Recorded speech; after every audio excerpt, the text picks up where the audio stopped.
Welcome back, watch fans. We have another unboxing and review, and this is one that I am exceptionally proud of, as well as exceptionally excited to share. Because within this box is a watch that I have worn many times, worn all over the place. And I think that there is no other watch in my mind that meets the same, not only specifications, but the same general status, I would say, as this watch. And for those of you who want to play games, guess down below what you think it is before I show it to you or give you any more detail. With no further ado, I give you the Rolex, ta-da, first Rolex to appear on the channel for a review. It is my Rolex, and I want to show you what it comes with and how it comes packaged, etc. I know that a lot of people have done it, but I wanted to share mine. I've also got an interesting story that I'm going to put in a different video, so keep your eyes out and I'll share that with you. But of course, there is the classic Rolex crown. And when you open up the box, of course, what do you see? Well, a little bit of padding because they like to keep their bucks fancy. There is that classic Rolex green color with the wave pattern. Again, the crown, Rolex is emblazoned everywhere. Nobody markets quite like Rolex, although some watch boxes have a little bit more panache to them. Omega has massive boxes, by the way, sometimes when you buy them. But Rolex, they just really do it right. And these style items are iconic, just like this watch is iconic. And I give you today the Submariner. This is, of course, the 126610LN, and I've shared other videos of this, short videos, etc. And they come originally, this one is from back in 2023, and they come originally with this little tiny cover over the bezel. And of course, this being the LN version, it's black on black, so black ceramic bezel and black, of course, dial. Beautiful watch, icon in the industry. Comes with all of the regalia, as you can see. Ta-da! These hang tags are very important. All of these little items have their own little value. Comes with your sub-date instruction manual, little warranty card, of course, very important. If you want to pick up a full kit, you're going to want to get these with box and papers. Warranty booklet covers all of the details. So, and let's take this bad boy out. Of course, I've worn it for a long time. I did have to remove one link.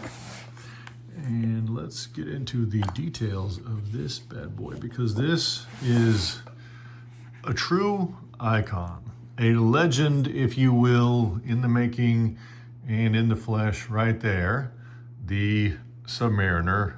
And this one is the sub-date. Of course, the 126610LN. The predecessor to this, which this version has been in place since 2020.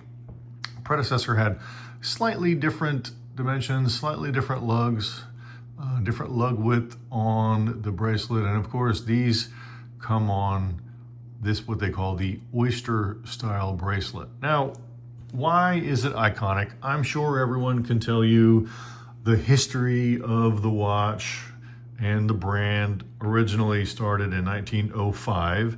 They changed their name to Rolex in 1908. They eventually moved. They were in London originally, but they moved to Switzerland because watchmakers were, of course, well known in that area, and that's where the best watchmakers were. So next thing you know, in the 1950s, they come along and they hit us with the Rolex Submariner. First to be introduced way back in 1953. Now, at least I think that's right. Let me check that.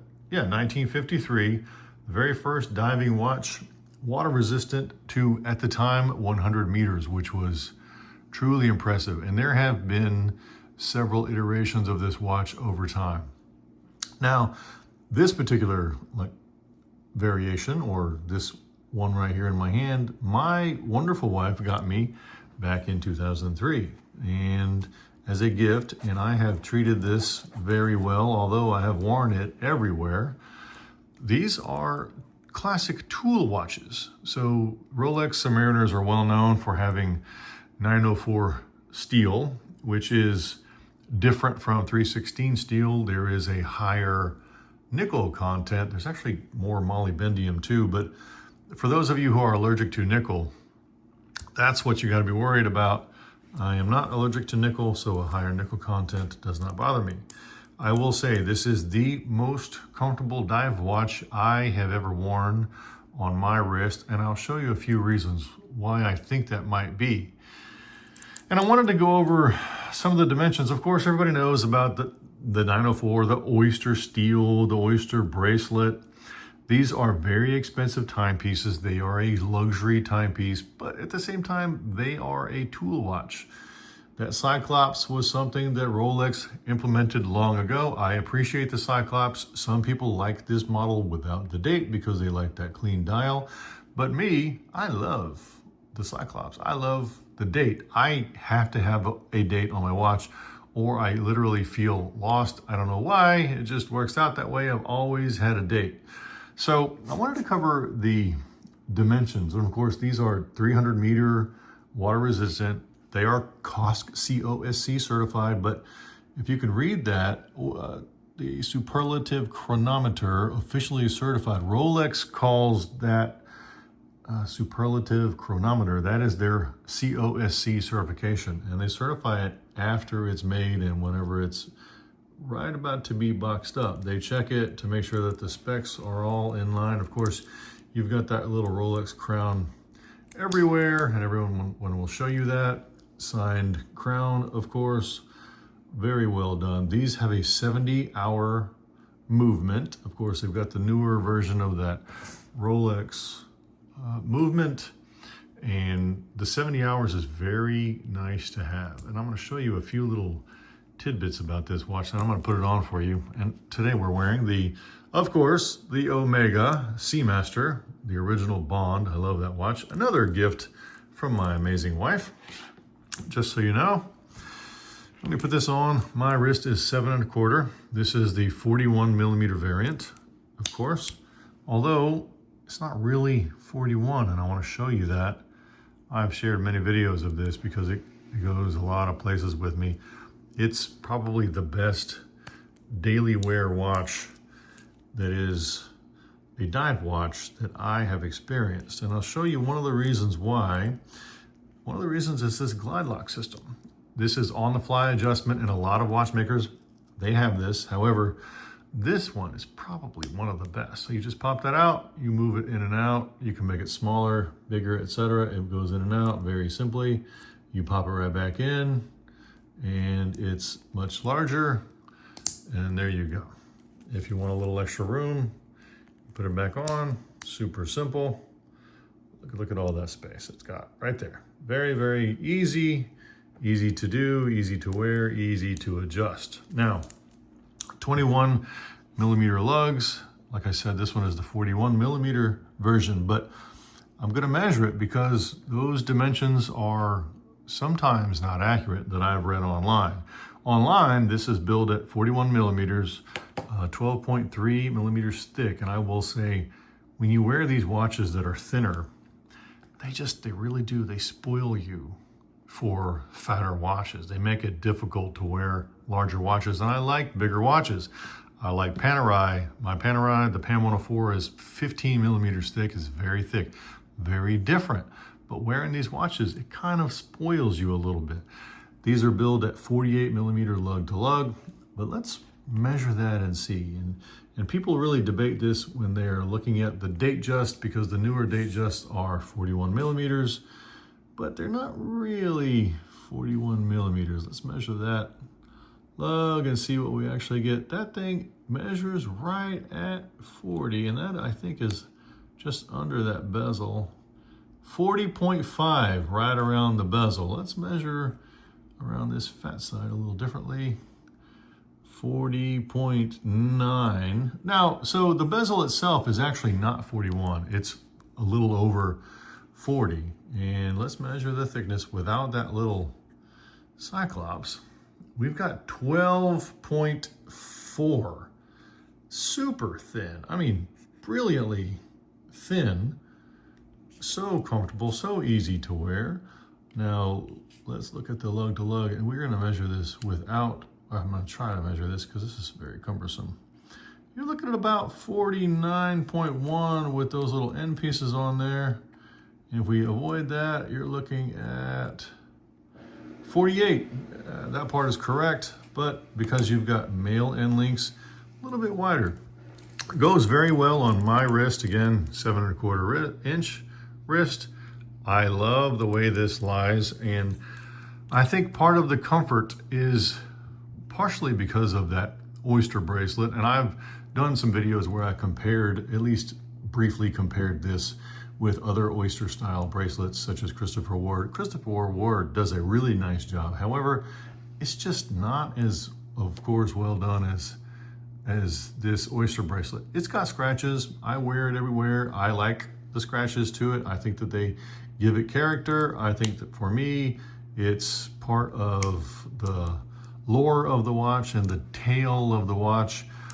But let me show you what I believe to be an important part of the comfort. This little strap inside here, this smooth, high polished little bit, that's what goes right up against your wrist.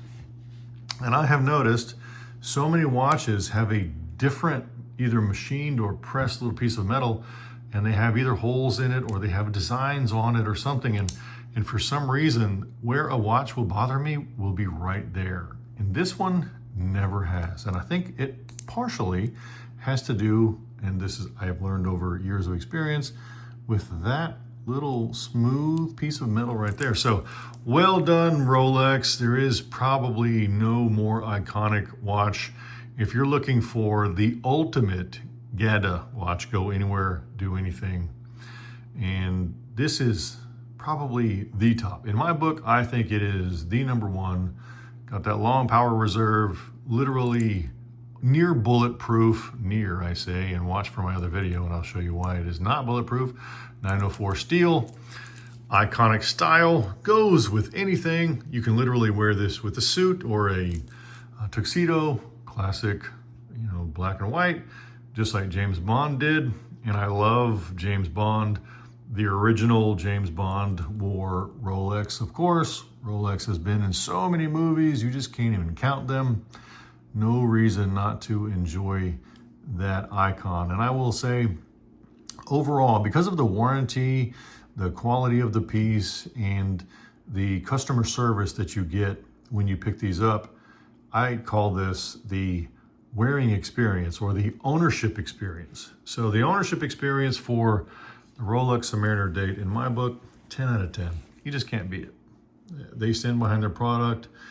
These are lifetime heritage pieces. You can hand these down multiple generations, bulletproof, etc. Let me give you a little, if I can, pick up the sound of this bezel because some people really enjoy that.